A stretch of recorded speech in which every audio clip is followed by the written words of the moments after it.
If you enjoyed the channel and our video content and would like to support us, you can do this in a couple of ways.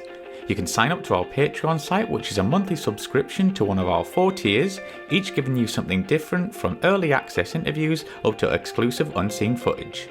There's also the option of a one-off donation via PayPal, which allows you the option to donate an amount of your choice.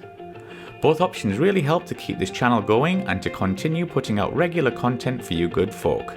So please take a look at aircrewinterview.tv/donate, and I thank you in advance. Thank you and enjoy.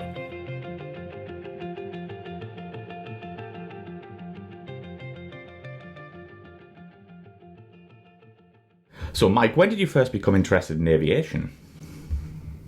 Well, I pretty much grew up with it. My dad was a pilot, a bit of time in the military, and then into civil aviation, and I grew up from the minute I can remember. So you were destined for the Air Force? I decided on that about year 8 at school, so second year of high school, and pretty much worked the rest of school through to achieve that outcome. So, subjects, sport, all this.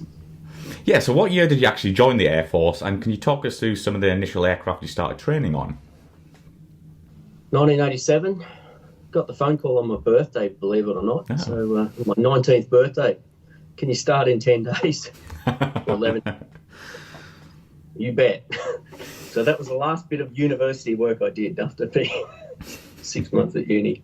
Straight in the Air Force, 3 months of officer training, and then on to the CT4 air trainer, where we did a few flights before Christmas, had our break, and then finished off our 60 hours to our, I think it was our basic handling test on that graduated us onto the Mackie. We came over to Perth for our jet training after that.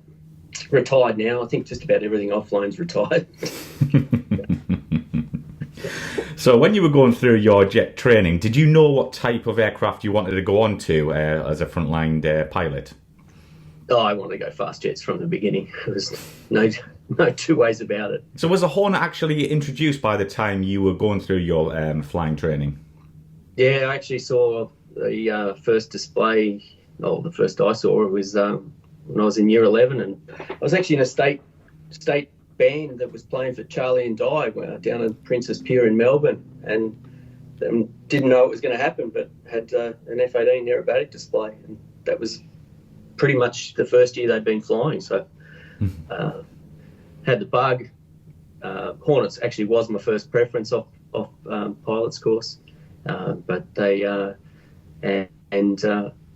it turned out into F-111s a little bit later on, but just always wanted to fly jets. So how did you feel when you actually got that call or email? I wouldn't mean email at the time, but when someone said you got selected for F-111s, how did you personally feel? Oh, look, we graduated when we had our postings at the end of pilot's course, and when they announced it, it was just felt off the moon. But to be honest, didn't realise actually the hard work only just started at that point. Pilot's course was actually relatively easy compared to the next 12 months or so. So what were your first initial thoughts of the F-111?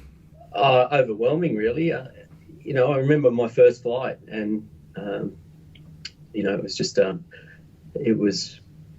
beast, really, and you just didn't, overwhelmed about how you'd actually get to grips with keeping up with it and the speed and everything. I'd actually had a flight in an F-18 at that point, so sort of been reasonably fast, a bit faster than the Mackie went, but it's a big aeroplane. It's a 50-ton aeroplane. Does Mach 2. First flight, you get it up, take it out, and go and do some aerobatics and go and do some handling. It's a bit of a beast, and certainly getting back in the circuit and doing an instrument approach is pretty challenging when you're starting out. Even though you're fairly well skilled on the Mackie at that point, the training had been pretty good. It's a big leap, going Absolutely. From 300 knots to 480 knots for doing your first low nav visual map with a map is a big jump. Yeah, I can imagine. And we're going to get onto that in a bit, but let's go back a bit. So what was the original design of the F-111 for the RAAF? Well, it was supposed to be the strategic fighter bomber strike aircraft with long range. I think the book behind me I've got is it lays out its actual requirements and what the Air Force wanted it for. Obviously, they really did want a long range aircraft because we're fairly isolated here with a big a sea gap around the country. So it basically ticked the boxes, and they ordered it fairly early on. It took a while to be delivered. So actually, by the time I'd started flying, it really had only been around for about 16 years. So relatively new, I suppose, for the Air Force. Because didn't you get Phantoms beforehand to kind of fill that gap?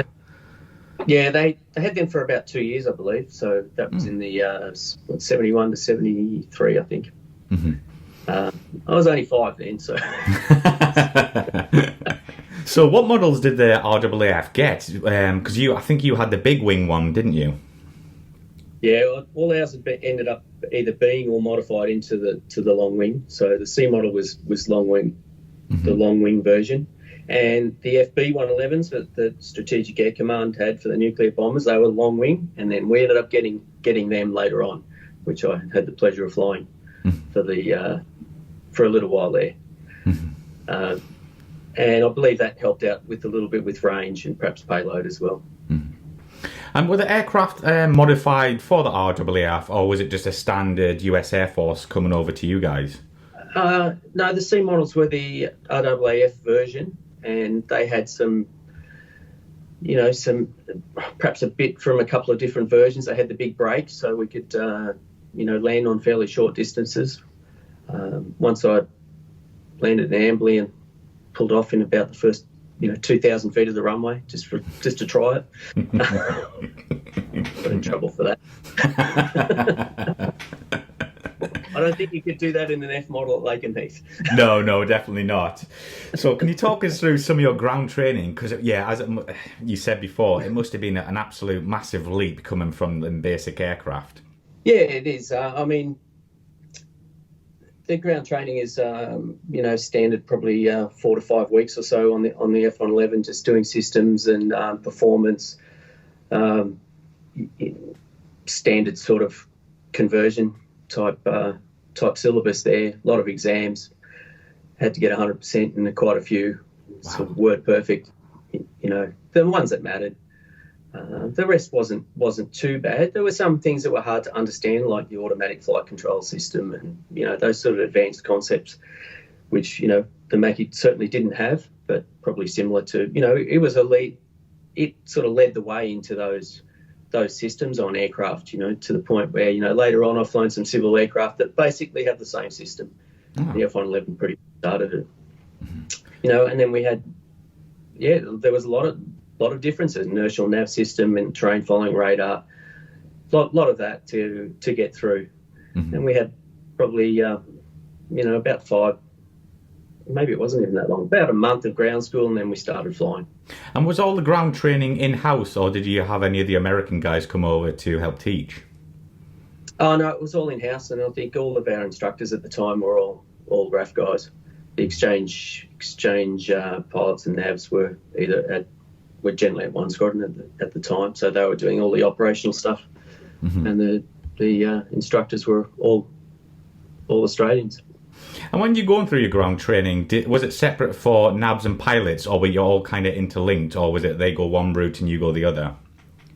No, we were all a team together. So we did all our ground training together. We did a lot of our flight preparation together. We worked together as a team throughout. And really, it's the only way you can get through the course. It's just too much work otherwise. Especially with doing strike missions where you're running multiple targets, you're making maps up, and it's pretty much the old, hand-drawn, getting all things like safety altitudes all sorted out, because we're going to go and do a lot of this at night or IMC, and, that you have to get things right, and we did share that around. So we got split them up and worked as a team to get through that, gave each other a lot of support. Brilliant stuff. And as you mentioned before, but I want to hear about your first flight. What was that like in the F-111? Just taking off and the afterburner and trying to get, and you're in the left seat the first time, and the instructor's in the right. My instructor was Trevor Taylor, who had done the Bicentennial Air Show aerobatic display that Nice. people had seen fairly back in the late 80s, 1988. But yeah, you just got to do it from the start, and we've done simulators and things. So you're getting your hands and feet in the right places and putting the flaps up and the gear up. But then there's the extra wing sweep, which we'll certainly get onto that, Mike. It was all manual. So let's talk about your flying training. What sort of like sorties would you be conducting in this initial basic flying stage in the F-111? Early on, it was just general flying. So we get out effects of controls and seeing what, things like the wing sweep do. And then we could actually turn the flight control computers off and go back into the basic modes. And later on, we had to learn how to, take off or to land and certainly do overshoots. I don't think we did touch and goes for with the flight control computers off. And being an analog system at that point, it did fail sometimes. So you needed to be able to do that. Certainly, you might lose like a pitch channel or a roll channel. It's quite. I probably remember more when I was instructing later on about doing that sort of stuff with students, because I did it more often and probably had a little bit better understanding. But the effects of like wing sweep on roll, so 400 knots, have the wings forward, do a 360-degree roll and see what the roll rate is, and sweep the wings all the way back, and it's about double. It's that's the sort of thing we did in the beginning. We did all our instrument approaches, TACANs, ILSs. At that time, that was the first time we'd done instrument landing systems, because the trainers didn't have them. And we could actually generate our own approach off the radar. So the navigator, there was a place at Ambley, the radar reflector next to the runway, the nav would find that on the radar, and it would generate a sort of a self-generated ILS for us that we could fly down to about 500 feet. So. And how did you find the wing sweep? Did it take a bit of getting used to being manual, or was there ever any times where you're like, oh crap, the wings in the wrong position, like that? It's an extra control, You've got a cup, the stick's pretty much the standard. The powers are again a bit different, because you've got idle to military power, and then you push them up a bit more, and you're in afterburner and W thrust, So you've got that, controlling that, and then remembering to sweep the wings. There are some cues at the lower wing sweeps or the forward wing sweeps. You do get a V&E bar come up on the airspeed indicator to remind you to pull the wings back. When you get them all the way back, it disappears and you never see that again. And I've never been worry about that. Yeah. So what wing would you normally fly around in? Because I know the Tornadoes would normally 45 wing. What would you be in the F-111? Yeah, that's basically, we used to use 44 wing for around the traps. It meant that the spoilers we had 2 pairs of spoilers on the wings, so they were locked out the further you got back. I think at 45 degrees, that's actually where the first pair of spoilers would be locked down, so as they get into the fuselage. So we used 44 a lot for most of our sort of low-level crews, running in targets, maybe pulling back the faster we went as we approached Mach 1. And, back at 72 by the time you sort of hit the number. So when you were going through your training, would you fly clean, or would you have tanks and, maybe dummy weapons on? No, tanks were only generally used going across to the US. I certainly did a few times with that. We pretty much had the practice bomb carrier on most of the time. Sometimes we'd be clean. If we wanted to go and do a high Mach 2 run, we'd probably clean it up and not have anything on. A lot of the weapons, and I can't remember the Sioux carrier limit, which the Sioux was the practice bomb carrier, but it was a bit limiting. Certainly, if you had the practice bombs on, they were limited, especially the high drags. I've got a good story about that one. We'll definitely get onto that. And so actually, just backing up that, because if you didn't use the tanks, what was the normal sortie time with maybe let's say clean, maybe no bombs or anything like that on? Yeah, about 2.5 hours. Wow. We had 33,000 fuel on board, so we were burning at about 12,000 pounds an hour at 480 knots on the deck. So we had about 2.5 hours in the tank if we didn't use too much afterburner. That's a big if. If you put the burners in and left them, you didn't have a lot of fuel. Yeah, exactly. So let's talk about TFR. Obviously, the F-111 is famous for that. Did you fly it often, and how did you feel about the system? Yeah, it's well, in the course, we after we did our instrument rating, we went into the day TFR and sort of attack phase of the course, where we flew around using and learning how to use the terrain following radar. It's a pretty automated system, so basically once you've done all the checks and you plug it in, say you start from 15,000 feet, you turn the auto TF switch on and it pitches down to about 8 degrees nose down, and it descends down about 10,000 feet a minute until it hits 5,000 feet where the radar altimeter locked on, and then it pitched down a bit more to about 10 degrees nose down. It was doing 12,000 feet a minute rate of descent, and until it started the level off phase to whatever set clearance. Now, when I got there, because of unfortunately an accident not that long before I joined, they'd raised it to 1,000 feet initially. So we leveled off at 1,000 feet initially, and then we stepped it down to 400 feet was our standard training at that point, just to give us a bit more time if something went wrong. There were times though we went down to the full capability of 200 feet in hard ride. Oh, that must have been quite terrifying. Was there so were you literally hands off, or did you have your hand near the stick? You just had your hand on the stick, and because there's a paddle switch that I've seen it recently on Top Gun and the Hornet, where the paddle switch, I guess that's the G override on the Hornet, but that was our disconnect the TFRs from the flight controls. So if something went wrong, you could just paddle and you could pull up. Was it a reliable system though? Yeah, pretty reliable. You just kept an eye on it. With the pilot, we had our radar scope, which you could only see a few miles ahead, and most of the screen was taken up in the last 1 mile. So as things wanted to pull up, that was about in the midpoint of the radar screen. But the navs would be looking on the attack radar, and they'd be talking to us and telling us if there was nothing beyond 10 miles meant that they had a radar shadow beyond 10 miles, and they would count that in. And so once they got to about nothing beyond 1, that's where we want to see a response to pull up over whatever was in front of us.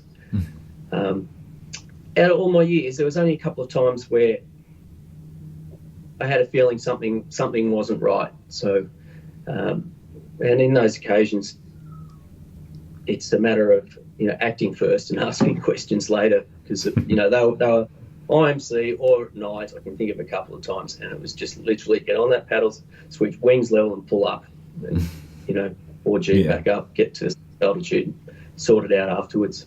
And let's talk about the cockpit. It's very unique for a fighter side by side. How did you feel about that?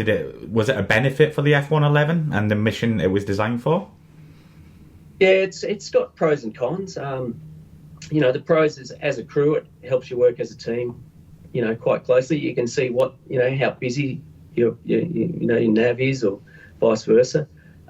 You can see if they're actually doing things that you expect them to do at certain times. Conversely, they're in the way, both of us, for lookout. So lookout's a big thing in the fast jet world. And, I could see reasonably a fair way back on my left side, but on my right, there's someone sitting right there. So you do have to rely on them looking out. And unfortunately, with, using the radar and PATAC, sometimes, their head's down looking at things, and they can't always look out and keep an eye out for all the bad guys trying to find you, and they love trying to find us. I can imagine, yeah. So let's talk about some of the strengths and weaknesses of the F-111, and what do you think? What did it do best? Because I would always see the F-111 as low and fast. That would be my biggest strength for the aircraft, surely. Oh, absolutely. Just get down low and you could go fast, and you could outrun pretty much everything. I've been There was an exercise I did where we were against F-15s when they got AMRAAMs. I didn't even get shot. Now, they kept me away from the target on time sometimes, but we had the speed and the endurance to outrun them. And one occasion, there was just all our escort, they were all kill removed, and it was just me and my wingman, and we avoided 4 F-15s with AMRAAM. The only problem is and we could have kept going. The only thing is that you do run out of time if you have a time on target. So. So what what did you see on the deck with the F-111 speed-wise? What did I see? Just pretty much just a bit over supersonic. It was most of the time we were over land, and we weren't supposed to be supersonic over land. So. Yeah, don't want to get in trouble. There was a habit, even flying around the Northern Territory, you would just about be egressing off target. The aircraft's clean. You can, there's no restrictions on it. I can guarantee you'll fly over this one station within 50 miles. It's always the case. Every time, just about.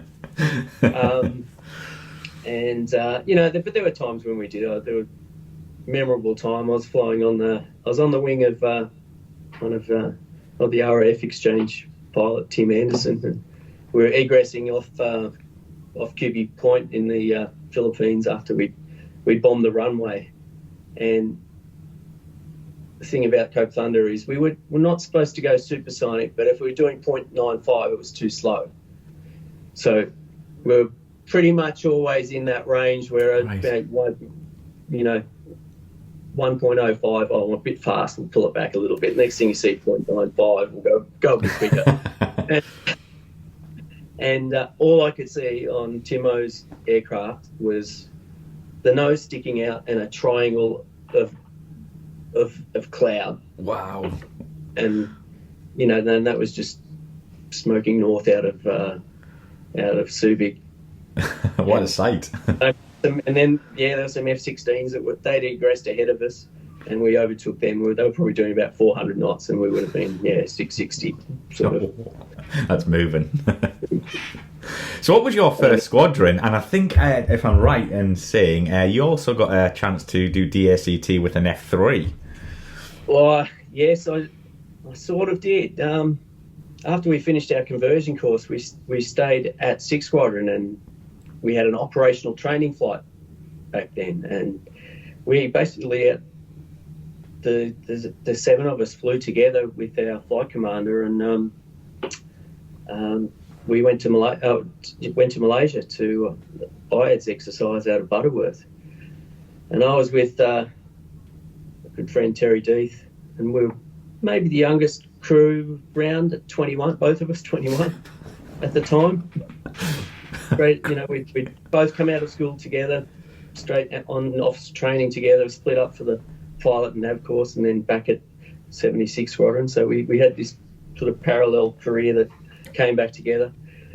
And we were doing this probe down on the eastern side of Malaysia, down to Singapore at about 15,000 feet. Now, we were all pretty canned exercises, so the air defence, they knew where we would be and what time. And we were looking out, and maybe, I don't know, I think they definitely came from the right side, so I'll have to maybe blame Terry. But he called it, and the next thing, this tornado just came over the top. Now, I'd only been out Fintro fighter course and doing 1v1s not that long before, so it was like straight in, full afterburner, into a max angle of attack, straight into him. We ended up in a flat scissors for about 3 or 4 turns, and it seemed to me we were holding our own and staying pretty neutral with them, but they were pretty experienced guys. They may have been playing with it a little bit, but then again, we're probably in the part of the envelope where neither aircraft was particularly great, I think, but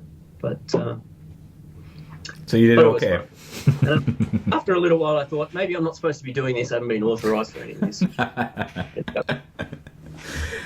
So, Mike, let's talk about Cope Thunder. I'm fascinated about this. Can you tell us what the exercise is about and why it's based in the Philippines? Yeah, well, it was the biggest exercise, and I think Clark was the biggest USAF base outside of the US at the time.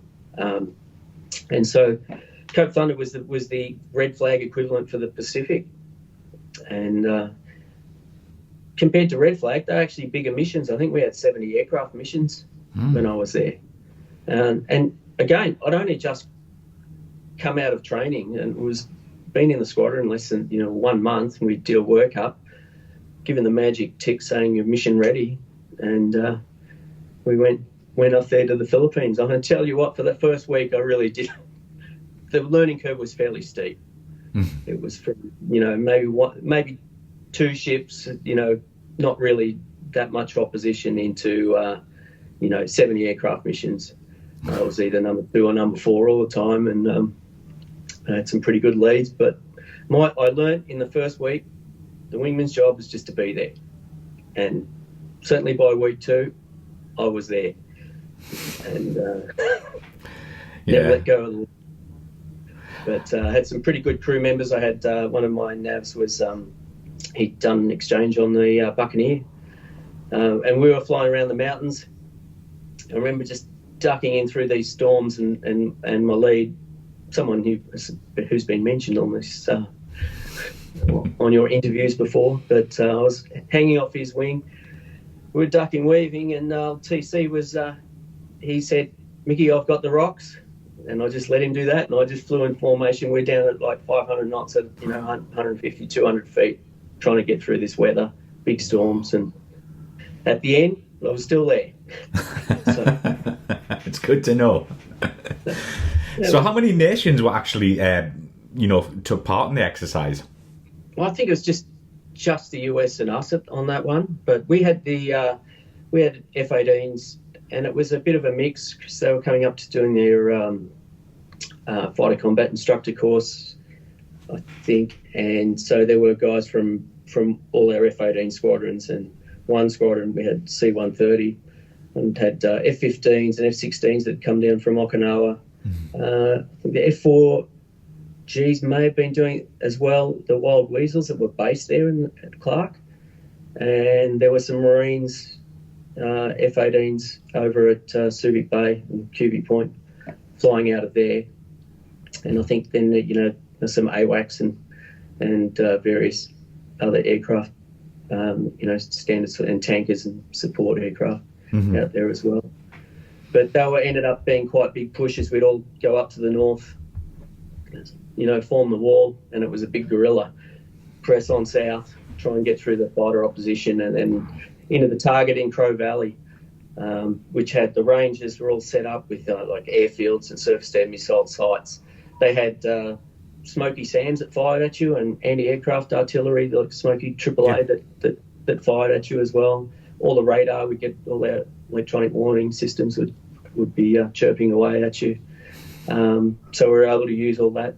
The aim was to get on the target and drop your bombs and then get out. Yeah.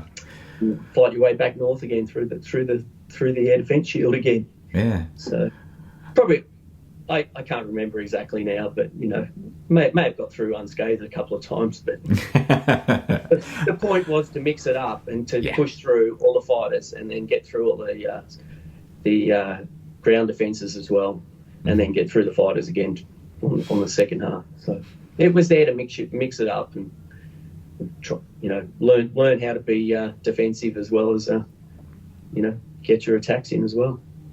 And was it similar to Red Flag, where it was red air, blue air? Did you just play red air all the time, or blue air, or did you mix it up?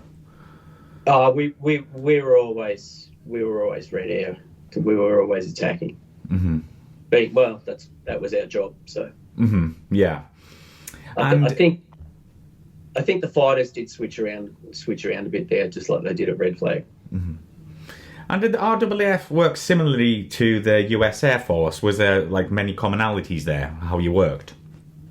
Yes, we did try and be, as similar as you could be, because we did a lot of exercises, over the years, with units from the USAF particularly. But, on those ones, they'd come to Australia and we'd fly with them as well. Mm-hmm. Within the fast jet world in Australia, though, we'd all had common training. So we actually had quite good interoperability.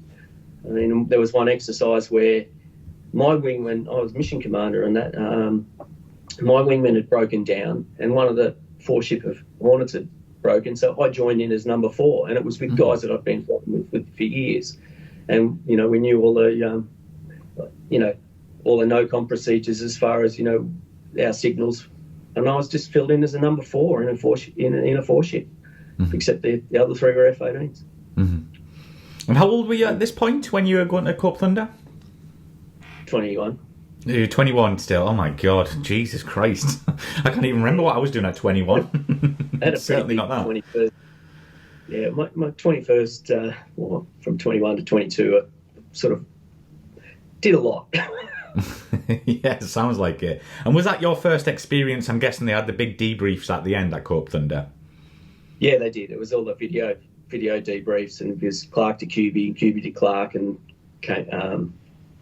they'd get everybody's bomb plots and work out who shot who, and it didn't have the ACMI pods that Red Flag did, but it was pretty good, and you got to see videos of the surface-to-air missiles and the AAA shooting at you, and they could see whether you were applying any countermeasures and whether the chaff and flares were working, whether it was pulling them off. I had another little story there. I was flying with someone this great guy.